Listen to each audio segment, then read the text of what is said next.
el día de hoy, creo que la última vez, bueno, el viernes, recibimos la tarea para que tuvieran una idea de los conceptos generales en cuanto al proceso y los procedimientos. La Real Academia Española establece como proceso un conjunto de fases sucesivas que constituyen un hecho, fenómeno u operación. También podemos encontrar una definición general donde podemos establecer que es un conjunto de actos que en el orden y forma establecidos por la ley realiza el órgano jurisdiccional para hacer justicia y las partes para obtenerla. Permítanme. Pablito, disculpa, ¿me puedes apoyar con ir aceptando a los compañeros? Sí, Linda, por eso no se preocupe, yo estoy aquí pendiente. Gracias. A diferencia de un procedimiento, pues Jaime Wasp ya nos establece en un concepto general que es el conjunto de formalidades a que deben someterse el juez y las partes en la tramitación del proceso. Tales formalidades varían según sea la clase de procedimiento del cual se trate. Puede ser un proceso penal, civil, administrativo, entre otros, y aún dentro de un mismo tipo de proceso podemos encontrar varios procedimientos.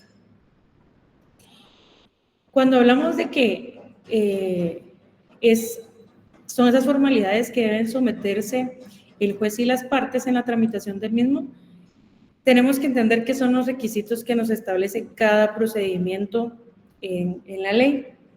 No pueden variar estos procedimientos desde el inicio en el proceso, en el derecho procesal civil, pues nuestro acto introductorio, podríamos decir, es la demanda y este tiene que cumplir con ciertos requisitos y asimismo el juez tiene que evaluar si se cumplen con esos requisitos para poder darle trámite a la misma.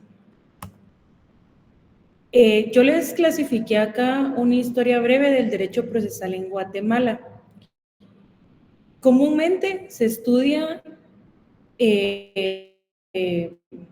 términos generales de la historia, pero yo quise enfocarme un poco más en la historia del derecho procesal en Guatemala. ¿Por qué? Porque es bien general la historia, no hay una historia en específico. Sí hay bases específicas, pero no es como en el derecho civil, que tenemos una breve historia de derecho como tal. Sin embargo, en el procesal, Mario Farfán establece de que no existen estudios como tal tan establecidos en cuanto a la historia del derecho procesal en Guatemala. Esto porque la verdad que se da en diferentes etapas y lo importante que yo considero que ustedes tienen que saber es solo tener una idea de cómo surge y cómo inicia el proceso acá en Guatemala. Si se preguntaran si esto viene para el examen, posiblemente sí. Solo son 4 etapas en las que yo pues hice una historia muy breve, atendiendo al libro de Mario Nájera Farfán. Y esto con la única finalidad de que ustedes tengan un concepto general. En la época indígena, nos decía Mario Nájera Farfán, hace alusión a una entrevista, a una revista, donde él indica que Domingo Guarros, él sí hablaba de la pena y de los delitos que eran sancionados, pero no proporcionaban un dato concreto sobre los derechos y los procedimientos civiles. En la historia de América Central se relata que la justicia era administrada en el quiché, inicia en el quiché, por los jueces y tribunales compuestos por personas escogidas. Eran miembros de la aristocracia y ellos conocían todo lo concerniente al proceso civil y solo dejaban apartado lo que era importante para el rey. También estas personas recaudaban las rentas reales percibidas a través de los tributos del Estado. En la evolución del derecho en general, es indudable que carecían normas jurídicas escritas. Es decir, en esta época vamos a lo que hemos escuchado nosotros durante todos estos 3 años que llevan en la carrera, donde se habla de la costumbre. Entonces, acá no había normas escritas, se aplicaban conceptos de la costumbre para poder regular estas relaciones entre particulares. Solo denme un minutito, disculpen, les voy a robar un minuto, solo me voy a conectar a algo, permítanme.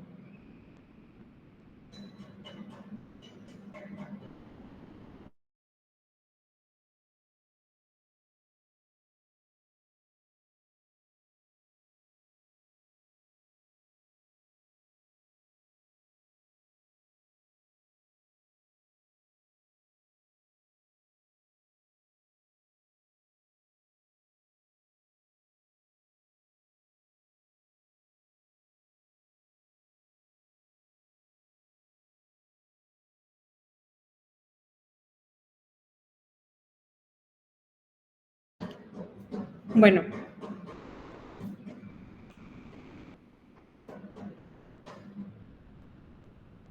yo creo que ahí no logran leer un poco, ¿verdad? Se los voy a acercar, porque son letras muy pequeñitas. Bueno, acá en la época indígena, como les mencionaba, pues la justicia era impartida o era administrada por jueces y tribunales compuestos por personas escogidas entre los miembros de la aristocracia. Ellos también se encargaban de recaudar estas rentas reales. Luego, en la época de la colonia, surgen las primeras leyes especiales en América sobre los procedimientos judiciales y la administración de la justicia, a cargo del Consejo de Indias. Esos conceptos, tal vez en algún momento alguien los ha leído y los ha escuchado. Si es de su interés, pues lo puede buscar a título personal para que usted tenga una noción de qué es. Yo no quiero profundizar mucho porque la verdad considero que esos no son conceptos generales que se deben de manejar. Entonces, el Consejo de Indias es todo lo relacionado a la creación de audiencias. Se creó un juzgado de provincia en el cual uno de los oidores se constituía en una plaza pública 2 veces por semana y escuchaba las demandas y las pretensiones que tenían las personas y sus fallos eran apelables ante la audiencia. Desde ahí, desde la época de la colonia, ya existía, podemos decir, un recurso de apelación. Luego, en la época de la colonia, existía una instancia que estaba a cargo de los alcaldes y el rey Felipe II, quien nombró a los oidores como jueces de provincia para que conocieran las causas civiles. Luego, en la época de la independencia, surge la Asamblea Nacional Constituyente del Estado de Guatemala el 17 de junio de 1827. En esta se emitió la Ley Orgánica de la Corte Superior de Justicia y del Tribunal de Segunda Instancia. Si podemos evaluar, no sé si ustedes recuerdan, tenemos una instancia, primera y segunda instancia. Anteriormente, antes de la época de la independencia, solo se conocía una instancia y sí se conocía el recurso apelable, pero ya en la época de la independencia ya venimos a conocer la segunda instancia. Mariano Gálvez, el jefe de Estado de Guatemala, influyó en 1836 una ley provisional para el arreglo de los procedimientos civiles bajo el sistema de jurados. Luego, en la época moderna, yo creo que acá es donde es un dato que sí posiblemente les vaya a examinar, es, por ejemplo, lo que me interesa de esta parte es que en 1960 Mario Aguirre Godoy, Carlos Enrique Peralta Méndez y José Morales Tardón fueron contratados para que redactaran el proyecto del nuevo Código de Procedimientos Civiles.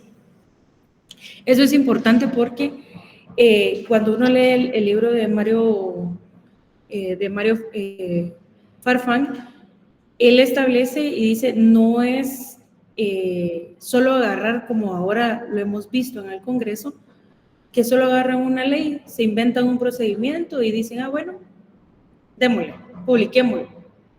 Antes sí se evaluaba un poco más la estructura, se buscaba tener un buen fundamento para poder crear pues lo que hoy conocemos como el Código Civil y el Código Procesal Civil y Mercantil.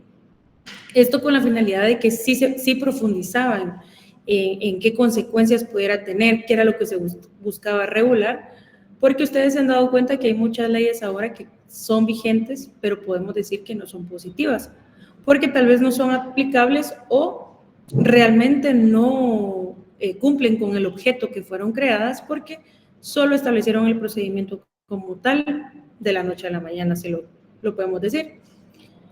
En esta época moderna, también en 1934, se emitieron 2 códigos procesales civiles. Eso también es importante.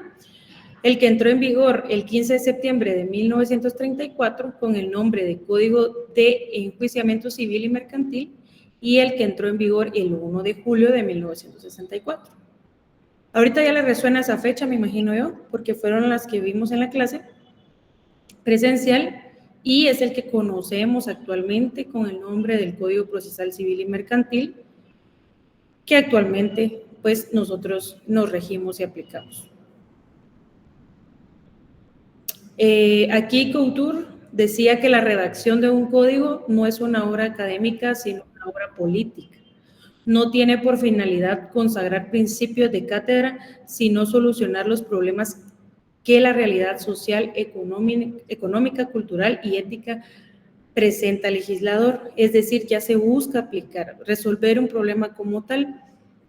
Entonces, es importante analizar a profundidad los principios para crear una ley. Sí, creo que en la primera clase les mencionaba que la Constitución nos establecía los principios y valores, y luego las leyes ordinarias ya vienen a desarrollar esa normativa para hacer valer esos principios. Luego vamos a conocer, miren, yo estos conceptos de acá sí se los estoy diciendo general como los tengo, porque no es algo que yo me pueda inventar. Lo que sí vamos a ya ver un poco más a detalle son ya los procedimientos como tal. Y aquí tenemos una definición de derecho procesal. Mario Efraín Nájera Farfán define como un conjunto de normas jurídicas que regulan la organización del Poder Judicial y fijan los actos, procedimientos y formalidades a que deben someterse tanto el órgano jurisdiccional como los particulares para la actuación y ejecución de la ley. También podemos entrar a ver una definición de derecho procesal civil y mercantil, que se define como una rama del derecho privado que estudia el conjunto de normas jurídicas y principios que regulan el desarrollo, contenido y eficacia del proceso civil. Efectivamente, nosotros encontramos ese desarrollo y contenido en estas 2 leyes que tenemos, en estos decretos ley, donde nosotros podemos ver de forma ordenada los procedimientos, las definiciones que nos dan las instituciones.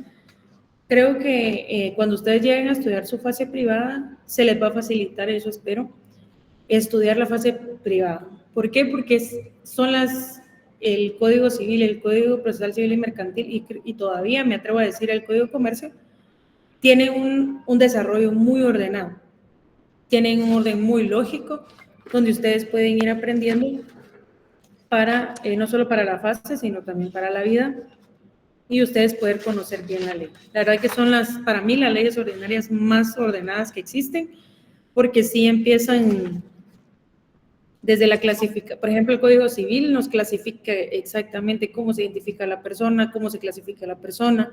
El Procesal Civil y Mercantil ya nos establece las definiciones, las instituciones y los procedimientos como tal y qué requisitos debe cumplir. No hay pierde para que usted pues se abrume y diga un día, ay no, me cuesta.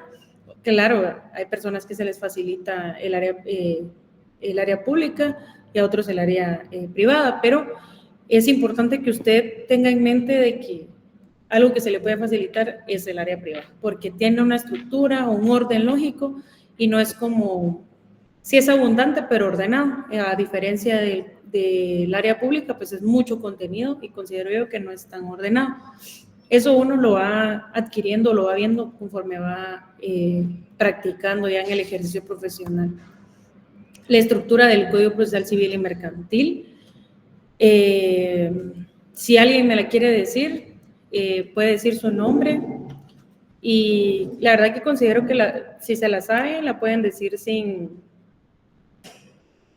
Lo hago para que ustedes se la vayan memorizando, porque esa sí va a ser objeto de evaluación, la estructura, porque sí necesito, bueno, no necesito, sino que usted tiene que manejarla para que pueda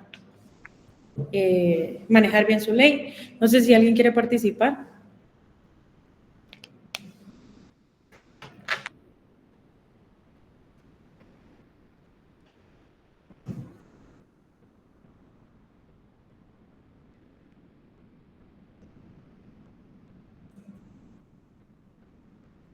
Buenas noches, licenciada. Buenas noches, compañera. No me sé a 100% del tema de los libros, pero si no estoy mal, la ficha técnica, pues tanto el procesal civil y mercantil como el Código Civil fueron creados el 14 de septiembre de 1963, entraron en vigor el 1 de julio de 1964. Ambos fueron creados por un gobierno de facto. El Código Civil es Decreto Ley 107. Eh, Está dividido en 6 libros y creo que hasta ahí me lo sé. El código, sí, ahí estaba bien. Solo es el Código Procesal Civil y Mercantil, es el Decreto Ley 107 y el Civil el Así es. 106. Número de artículos.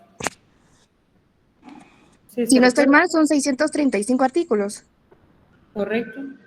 Y tenemos 6 libros. Entonces, gracias, compañera Fernanda Celada. Mucho gusto. Le vamos a anotar tu nombre. Bueno, entonces nosotros ya teniendo nuestro código para poder iniciar a conocer, ya entrar de lleno al contenido que es importante, todo es importante, pero esto es más importante. Nosotros pues tenemos que saber la estructura. ¿Qué vamos a encontrar? Nuestras definiciones generales y por lo menos yo calculo que vamos a lograr ver los juicios de conocimiento, procesos de ejecución y procesos especiales en una manera donde yo podría decirles que sí lo pueden manejar. Eso con la finalidad de que usted pues, sea un alumno de séptimo semestre, y la verdad que perdone que le repita eso, pero sí considero yo que usted tiene la capacidad de hacerlo, que nadie en la vida lo haga dudar de eso, pero sí es importante que se estudien, ¿verdad? No solo que nosotros estemos ahí repitiéndolo, pero me voy a seguir compartiendo. Esta clase no creo que vaya a ser tan... Si alguien tiene una duda, puede ir levantando la mano. Le voy a pedir ahí favor a los auxiliares que me digan si alguien tiene una duda, porque yo me salgo de la... Sí, Ligda, el compañero Marco Antonio Lemus tiene una duda, tiene levantada la mano. Sí, compañero.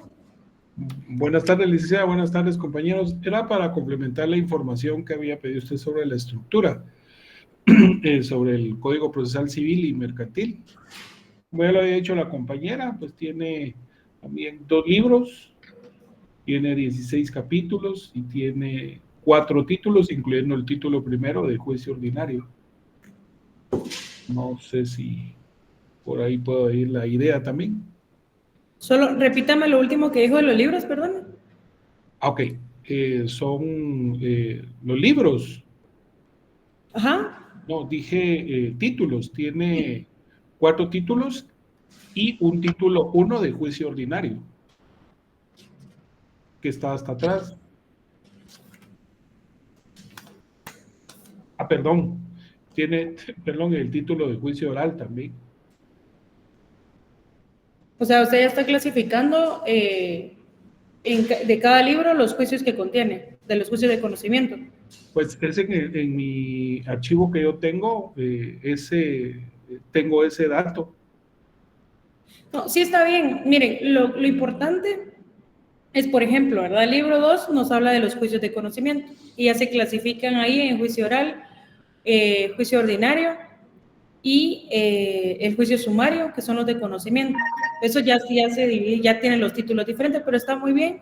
La verdad que eso, como les digo, es para que lo vayamos nosotros manejando. No necesitamos decirlo todo con exactitud, pero es importante saber, por ejemplo, juicios de conocimiento, tenemos juicio oral, juicio ordinario, juicio sumario, ¿sí? O sea, tienen que saber la clasificación porque, digamos que en el examen les pregunte enumere o enliste los juicios de conocimiento, usted tiene que recordarse cuáles son: juicio oral, juicio ordinario, juicio sumario.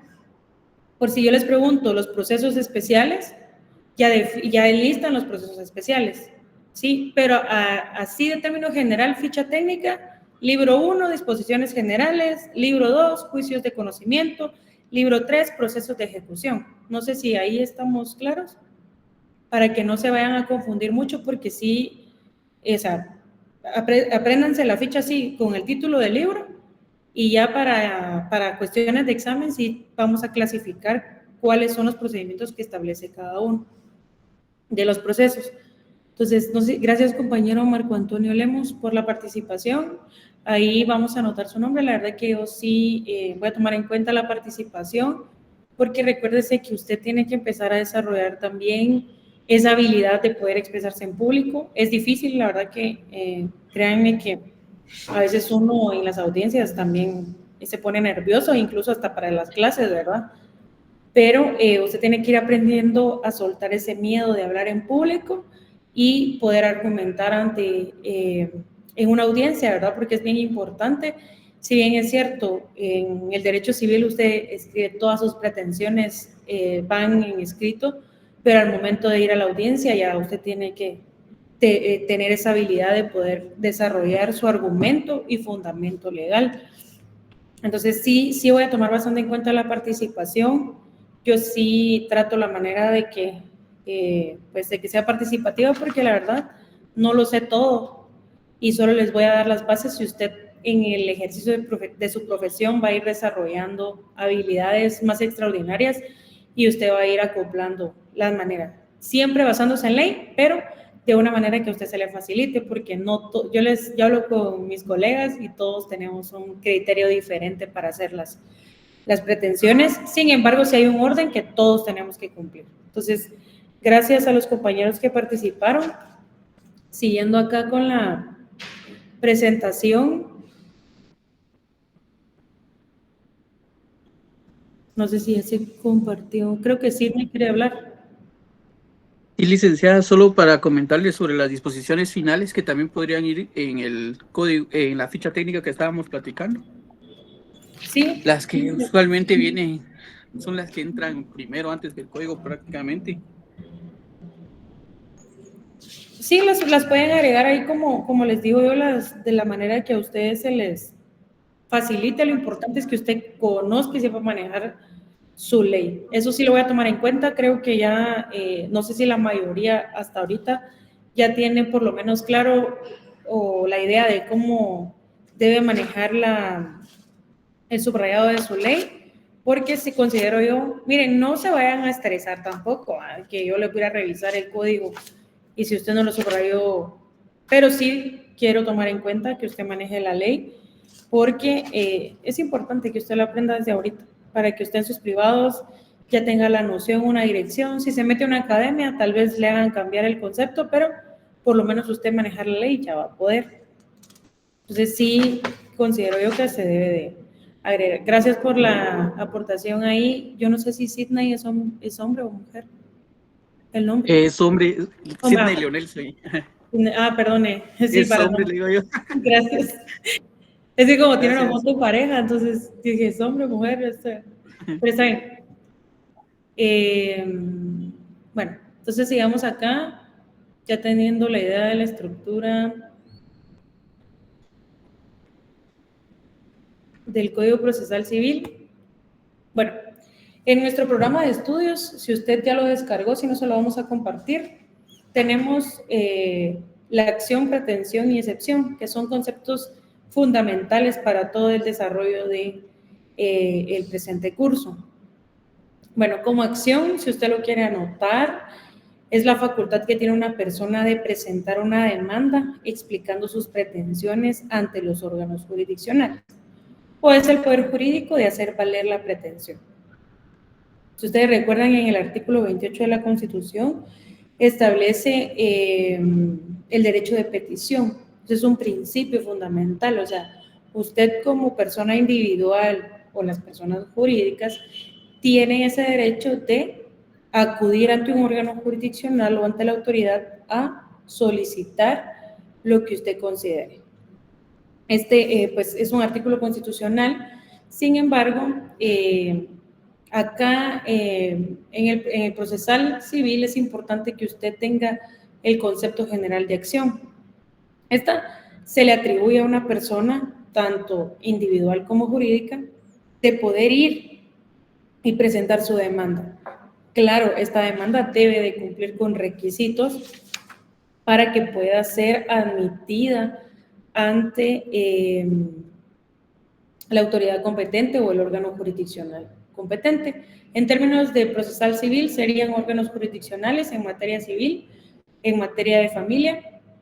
También creo que ahí entraría un poco lo laboral, porque yo, si no mal recuerdo, una reforma donde el proceso laboral se lleva en juicio oral, y también cambiaron ahí unas cuestiones, ahí se las voy a buscar la reforma, no la tengo ahorita en mente. Y yo les ponía un ejemplo de acción. Por ejemplo, Juan presta 10,000 quetzales a Ana, un contrato de mutuo, pero Juan no le paga y él puede presentar una demanda para exigir el pago. A términos generales, sí lo puede exigir. Si ya nos vamos a los requisitos que debe cumplir un contrato de mutuo, se deben de cumplir con esos requisitos, ¿verdad? O por lo menos tener un contrato. Yo no me recuerdo si el contrato de mutuo puede ser mixto o solo es solemne, pero creo que se puede hacer mixto porque la ley establece que cuando es un bien inmueble sí debe de ser en escritura pública, porque estamos hablando de un bien inmueble. Si es un bien mueble, sí se puede hacer en un contrato privado, si lo podemos ver así, para poder reclamar esta exigencia del pago. Pero realmente entraría un reconocimiento de deuda que podría ser Ana a su favor en contra de Juan para poder reclamar el pago del mismo. Yo les ponía un ejemplo así pequeño, no se preocupe, esto lo vamos a ver más adelante ya con el contrato como tal y con el procedimiento establecido en la ley para poder reclamar esa pretensión. Entonces, estas definiciones usted solo se las debe aprender para manejarlas y para que a futuro podamos ir entendiendo las pretensiones que se tienen. La acción procesal, ya nos damos acá una definición de acción procesal. José Becerra Bautista, él es un distinguido procesalista mexicano y él manifiesta que la acción es un derecho subjetivo. Procesal, distinto del sustancial, o sea, es un derecho que tiene la persona. ¿Se recuerdan lo que hablábamos en la clase presencial del derecho subjetivo? El derecho subjetivo es ese que nos da a nosotros el derecho de gozar y disfrutar o de reclamar ese derecho o la violación de ese derecho. Consiste en la facultad de pedir ante los órganos jurisdiccionales su intervención para la aplicación vinculativa de una norma abstracta en un caso concreto. Por todo acá, en procesal civil, sí debe haber intervención del juez. Ya, no sé si ustedes recuerdan, pues hay una clasificación de esos actos que sí puede hacer el notario, pero siempre va a haber intervención de un órgano jurisdiccional. Por ejemplo, un proceso sucesorio intestado. El notario puede iniciar todas las actuaciones, sin embargo, debe acudir ante casi en la etapa final del procedimiento, en la fase administrativa, notarial, perdón, se solicita la intervención de la Procuraduría General de la Nación, de la PGN, para que ellos se pronuncien en cuanto y puedan revisar si el notario cumplió con todos los requisitos que establece la ley. Entonces, sí es necesario la intervención del órgano de un, vamos a poner así, de un tercero, veámoslo así, está la persona que solicita la pretensión, en contra de quién, y la persona que debe de verificar que existan esos requisitos. Entonces, están los jueces en los procedimientos ordinarios, en los orales también interviene el juez, y en la jurisdicción voluntaria, pues ya son instituciones del Estado que verifican que se cumplan esos requisitos. ¿Por qué debe de existir? Porque si no pasan aquellos casos que tal vez usted en algún momento escuchó cuando daban adopciones ilegales, porque los notarios podían intervenir de esa manera, pero es un procedimiento que ya no se le permite al notario porque se daban adopciones ilegales. Entonces sí es necesario que nosotros como personas individuales podamos reclamar ese derecho ante una persona superior, si lo quieren ver, para que pueda intervenir para ver si se vincula a la otra persona, porque usted puede decir, a mí me debe, por ejemplo, yo puedo decir, a mí me debe Pablito, me debe a mí 100,000 quetzales, pero si no tengo un documento que lo acredite, no puedo yo vincularlo a un proceso como tal. Entonces, por eso que usted en el ejercicio de su profesión debe de tener cuidado cuáles son, conocer primero los procedimientos y los contratos para que usted le dé una asesoría a su cliente, que si bien es cierto, ahorita celebró el contrato, pero usted tiene que tener el alcance de verificar qué puede provocar a futuro usted en contra de su cliente. Yo he visto en la práctica un ejemplo que me resuena mucho. Fíjense que se da porque el notario constituye una sociedad anónima y el registro mercantil presenta yo no me recuerdo cómo se dice la palabra, pero inscribe la sociedad de forma provisional, porque antes sí se daba de forma provisional, y solicita que subsanen un error de fondo, porque ellos aportaron, las personas que constituyeron la sociedad, aportan un bien inmueble y ese bien inmueble se identifica de forma incorrecta. Con un número que le cambien, no es el bien inmueble, no es el registro del bien inmueble. Entonces, se registra de forma provisional y como las partes no estaban dentro del país, viene el notario y facciona un testimonio de forma transcrita. Yo ahorita no me recuerdo el nombre de esa clase de testimonio, pero lo transcribe y lo manda al registro mercantil para que le den la inscripción definitiva a la sociedad. Se inscribe la sociedad. ¿Y qué pasa cuando ellos querían, yo no me recuerdo si la solicitud de ellos fue liquidar la sociedad o querían enajenar uno de los bienes? Algo así me recuerdo. Cuando se viene a ver todo eso y se pide, el notario falleció y como él solo transcribió el testimonio y lo mandó, cuando se pide, ahí en Torre de Tribunales está el Archivo General de Protocolos de Notarios Fallecidos. Cuando un notario fallece, debe de entregar su depositario la colección ordenada de las escrituras y entregarlas al Archivo General de Protocolos. Pero el de notarios fallecidos está en la zona 1 y en Torre de Tribunales, al lado derecho donde está la corte, en el sótano. Se pide la escritura, el testimonio de esa escritura, y viene el director del archivo y dice, mire, no le podemos extender el testimonio porque las partes nunca dieron su consentimiento, o sea, nunca firmaron, y el notario tampoco. Entonces, ¿se necesitaba el testimonio? Sí. ¿Provocó un perjuicio a las personas? Sí. Entonces, usted como notario debe, o como profesional, futuro profesional, debe entender los conceptos que maneja la ley para que usted no asesore de forma mal o que vaya a perjudicar a su cliente. Al final, este caso, yo no me recuerdo en qué, ya no sé en qué paró porque se quería pedir algo de la sociedad y el caso se le pasó a otro profesional con más trayectoria, no porque yo no lo pudiera hacer, sino porque los clientes querían hacer cosas anómalas ahí.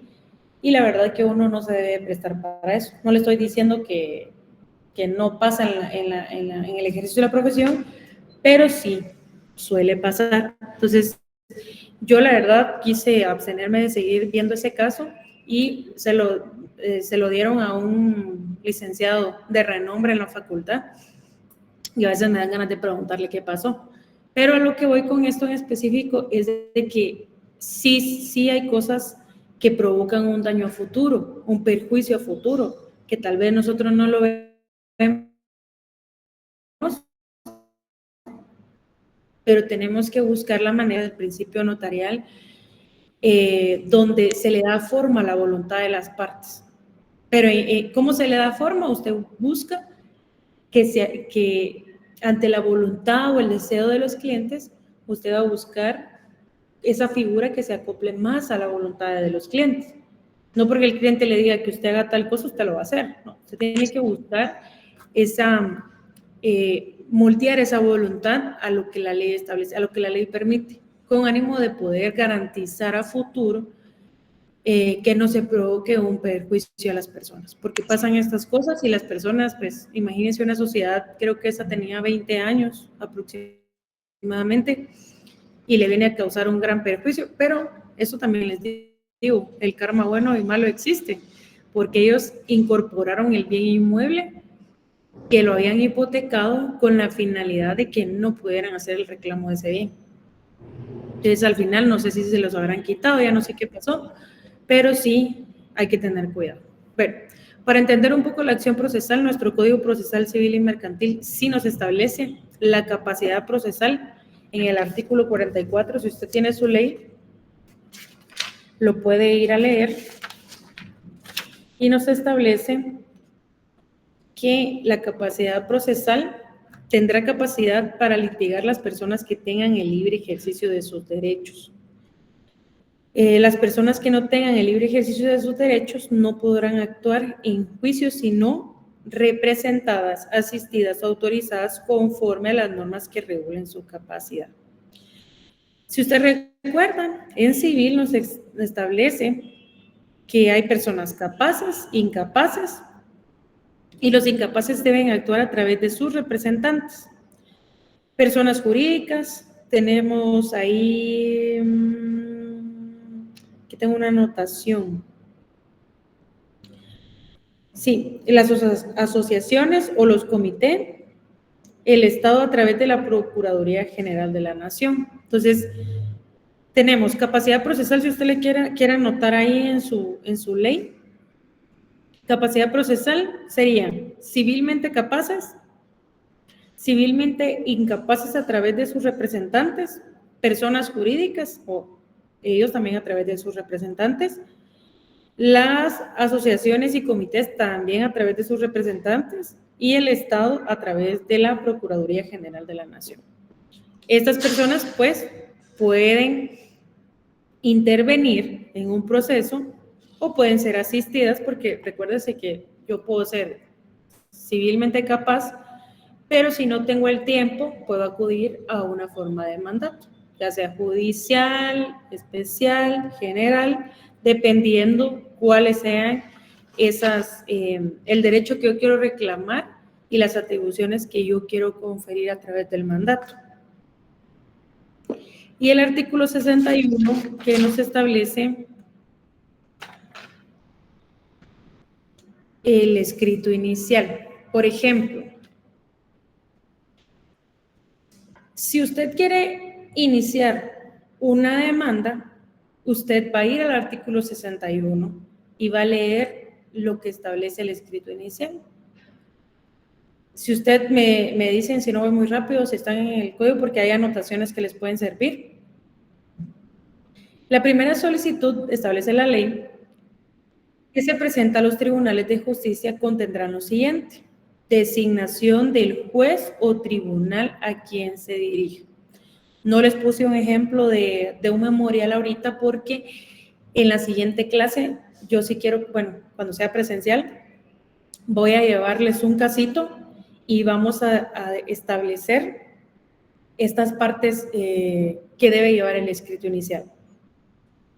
Eso no se lo inventa usted lo establece, lo escribe, en su memorial porque lo establece la ley. Entonces, ¿cómo va a hacer usted su acción procesal o su pretensión? La va a hacer valer a través de un escrito inicial. El encabezado llevaría la designación del juez o tribunal, no sé si alguien ya ha hecho algo memorial, pero ¿a quién se dirige usted? Tiene que ponerla porque al momento de presentar usted su escrito, su demanda, se designa a dónde va a ir distribuido. Por ejemplo, si fuera familia, en familia hay, ya es juzgado pluripersonal, entonces puede ir con juez primero, segundo, tercero. Entonces usted le tiene que poner ahí la designación del juez o tribunal a quien se dirige. Entonces ellos ya establecen a quién le va a corresponder, si al primero, al segundo o al tercero. Nombres y apellidos completos del solicitante o de la persona que lo representa, su edad, su estado civil, nacionalidad, profesión y oficio. Eso debe ir cajonero, si lo quiere ver así. Aquí dice, e indicación del lugar para recibir notificaciones. Ya existe ahora el casillero electrónico, no solo para las instituciones del Estado, sino también para los notarios, para que puedan recibir notificaciones. En la práctica, siempre se pone una dirección física, ya sea la oficina del abogado o del notario, o la de la persona, y el casillero electrónico. ¿Para qué? Para que tengan esas dos opciones de notificarle. Entonces, luego tenemos, si usted quiere anotar en su ley, el numeral 1 y 2 forman parte del encabezado. Como tercer punto, la ley nos establece que debemos de tener una relación de los hechos a que se refiere la petición. La más conocida, si usted le quiere agregar ahí un subtítulo, ponga la exposición de motivos. Algo que les puede facilitar y que a nosotros nos ha servido un poco es manejar la hipótesis que se maneja en los casos penales. Por ejemplo, usted para tener su exposición de motivos tiene que tener en cuenta, quiero ver, sería quién lo hizo, qué fue lo que hizo, cómo lo hizo, por qué lo hizo y dónde lo hizo, es decir, tiempo, modo y lugar. Se lo comento así para que usted sepa y tenga una idea de cómo estructurar su exposición de motivos. A veces uno dice, ¿y cómo empiezo? ¿Qué es lo que hago? ¿Cómo explico? Utilice eso. ¿A quién? ¿Qué? ¿Cómo? ¿Cuándo? ¿Dónde? ¿Por qué? ¿Sí? Porque si usted tiene una idea, bueno, ¿qué día fue? ¿Qué fue lo que hizo? No sé si más o menos ahí me voy explicando, pero esta práctica, y esta lo hace comúnmente el Ministerio Público a través de la hipótesis preliminar de investigación, para poder tener unidad. Entonces usted, para su redacción y exposición de motivos, utilice eso, tiempo, modo y lugar. ¿Qué fue lo que pasó? ¿Qué fue lo que hicieron? Tengan una idea usted de cómo va a ser su exposición de motivos.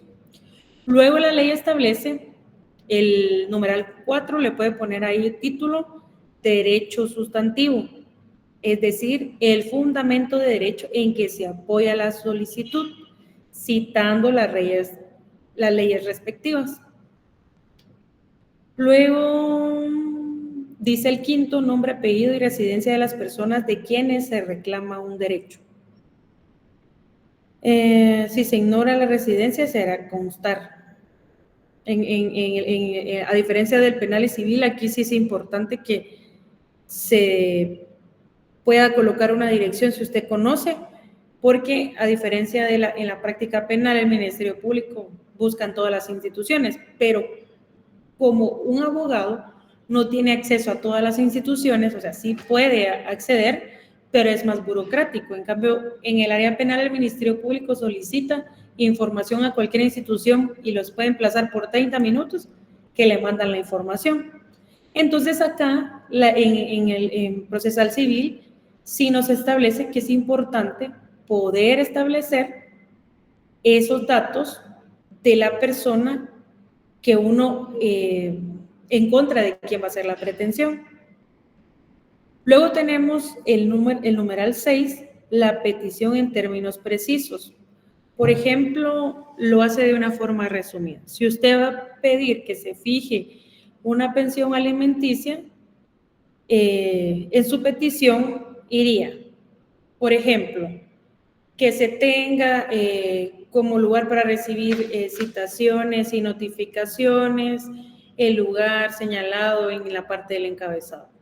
Otra podría ser que se tenga como mi abogado, director y no me recuerdo la otra palabra, al abogado fulano de tal, quien puede recibir notificaciones, tal y tal.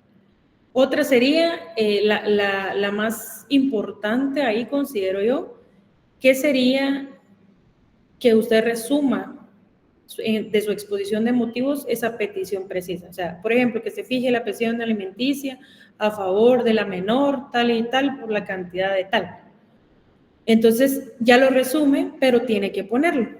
Y perdone que me salté, creo que antes de que se tenga como lugar para recibir citaciones y notificaciones, la dirección señalada va a que se admita el presente memorial. Entonces, al numeral 6 usted le puede poner ahí como título pruebas y lo puede subrayar de verde, como lo hablamos en la clase pasada. Lugar y fecha, Guatemala, 10 de febrero del año 2025. Cita de leyes, en la cita de leyes ya solo se pone el numeral. A diferencia de su fundamento, usted pone el artículo. No, tal vez no completo, pero sigue siendo una noción del artículo ahí. Y en cita de leyes solo pone Código, Constitución Política de la República de Guatemala, artículo 28. Y pone el fundamento de la fijación de pensión alimenticia, lo que lleva los alimentos, todo eso. Luego firma del solicitante y del abogado colegiado que lo patrocina o que lo representa en ese momento y el sello del notario. Cuando usted sea notario, usted va a sentir chilero cuando saque su sello y firme su primer memorial o su primera auténtica. Eso es bonito, la verdad. Entonces, este escrito inicial es el que usted tiene que utilizar para poder formular su demanda. Son los requisitos que debe de cumplir. Esto no es opcional. Usted tiene que hacerlo con ese orden. Y en el juzgado a veces, si son de, no puso la cita de leyes, no, y por cualquier cosita se lo andan buscando para rechazarlo. Honestamente hay unos que sí. Otros que dicen, mire, subsane, haga esto, pero hay otros que no. Entonces sí es importante que se pueda tomar en cuenta. Esto del escrito inicial se los di de una vez porque vamos a ver algo más adelante. Luego, ¿hay elementos de la acción? Sí hay elementos, sí van a ser, esta parte sí va a ser para examen. Pues, Armando Porras López enlista estos elementos de la acción. La acción debe de estar conformada por un actor quien inicia la acción por medio de una pretensión o reclamación ante el órgano jurisdiccional competente. Actor podría ser una persona individual o una persona jurídica. El demandado, es decir, la persona contra quien recae la acción, es decir, a quien deseamos nosotros que se le reclame esa pretensión. ¿A quién le asiste el derecho de defensa? Sí, toda persona que es acusada le asiste el derecho de defensa regulado en el artículo 12 de la Constitución Política de la República de Guatemala y el artículo 17 de la presunción de inocencia. O sea, la persona puede venir y reclamar y decir, mire, a mí me asiste el derecho de defensa y todo lo que está diciendo la parte demandante no es cierto. El interés de la acción, puede ser económico, moral. Era lo que les decía en la parte de exposición de motivos, usted va a poner ahí qué es lo que le interesa, qué es lo que quiere. La causa de la acción, hecho o acto jurídico que nace de una relación jurídica. Esos elementos son fundamentales. Usted no se afane en aprendérselos de memoria, sino solo de entenderlos, pero sí por lo menos tal vez enlistarlos en el examen. Es importante que usted sepa qué es lo que nos dice cada uno de ellos y tampoco literal como está aquí en la diapositiva, sino que usted pueda entender a qué se refiere. Naturaleza jurídica de la acción es el poder, atribución, derecho o potestad que tiene toda persona individual o jurídica de reclamar al Estado la jurisdicción requiriendo un derecho que le asiste concreto determinado. Lo de la jurisdicción lo vamos a entender más adelante.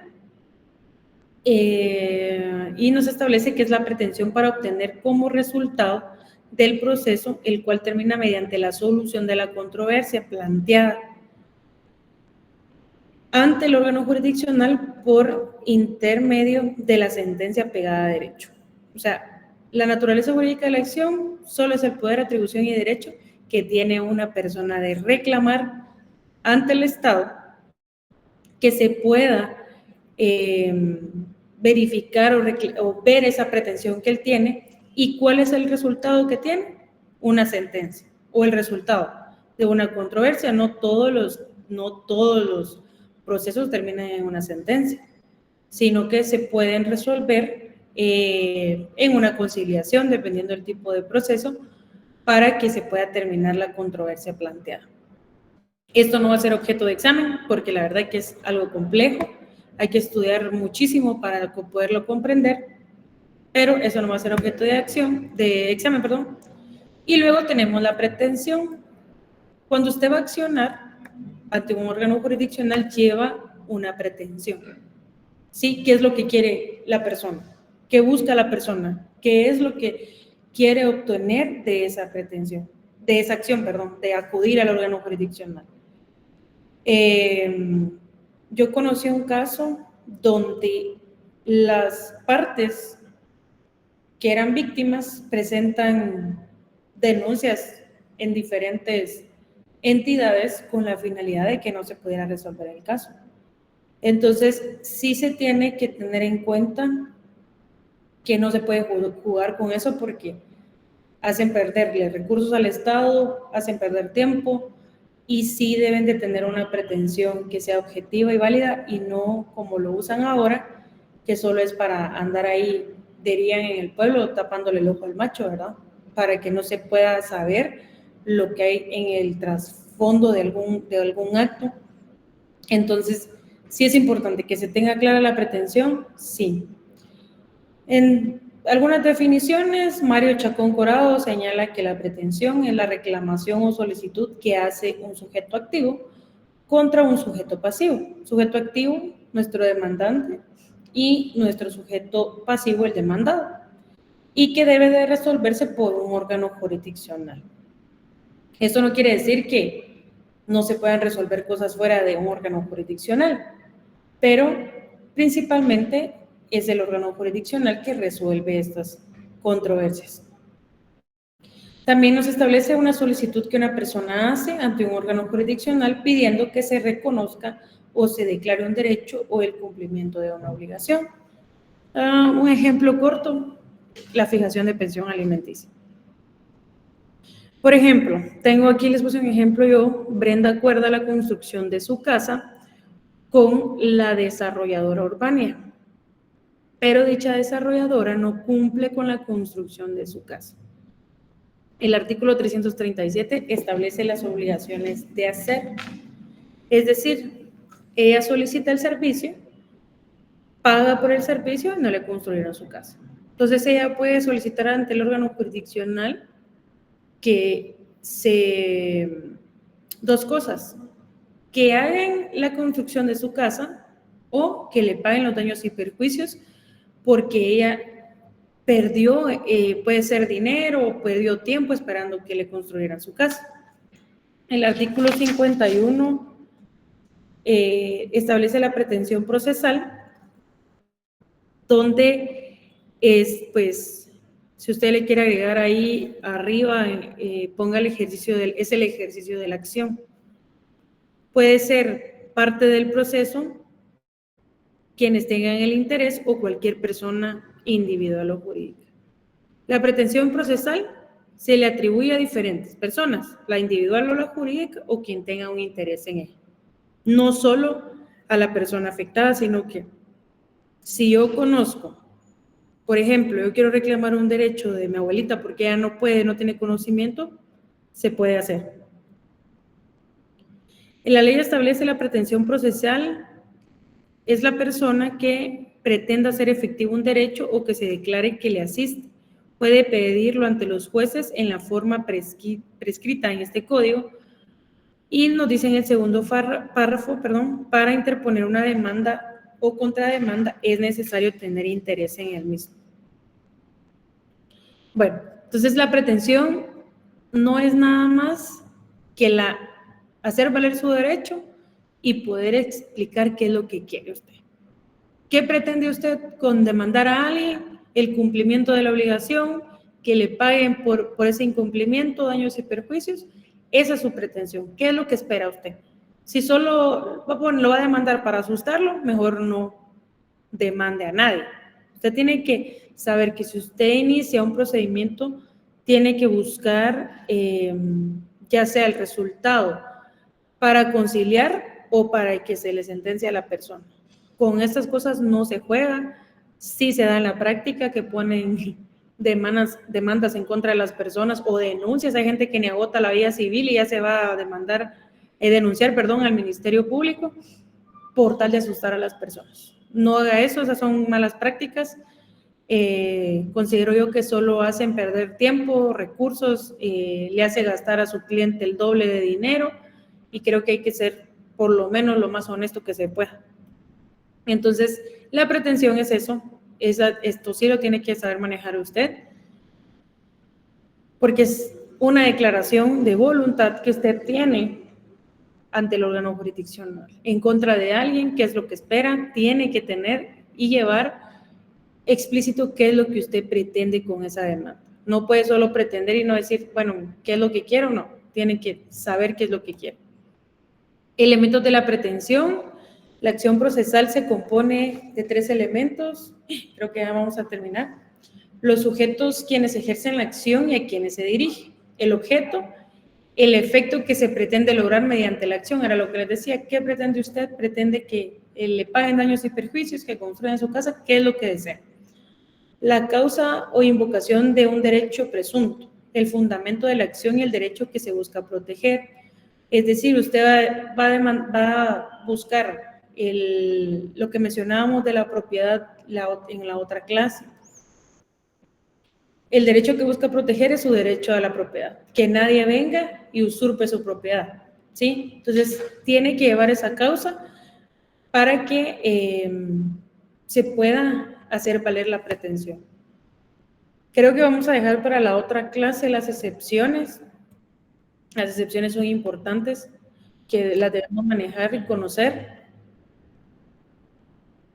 No los dejé descansar, tenía idea de hacerlos descansar 15 minutos antes de que empezaran con el otro link. Pero nos vamos a quedar hasta ahí. No se preocupe usted si no se aprende de memoria estos términos. No son tan complicados, pero los van a entender tal vez en la siguiente clase más fácil, ya teniendo el concepto de las 3. Entonces, sí considero yo que lo podemos ir manejando poco a poco y ya entrar de lleno el día de la clase presencial a conocer la jurisdicción que ya nos interesa bastante. Y si lo llevo un poco rápido con estos temas es porque no podemos perder mucho tiempo, porque sí hay que conocer los procesos como tal. Entonces, les agradezco mucho la atención. Si alguien tiene una duda o dejamos de una vez por finalizada la clase.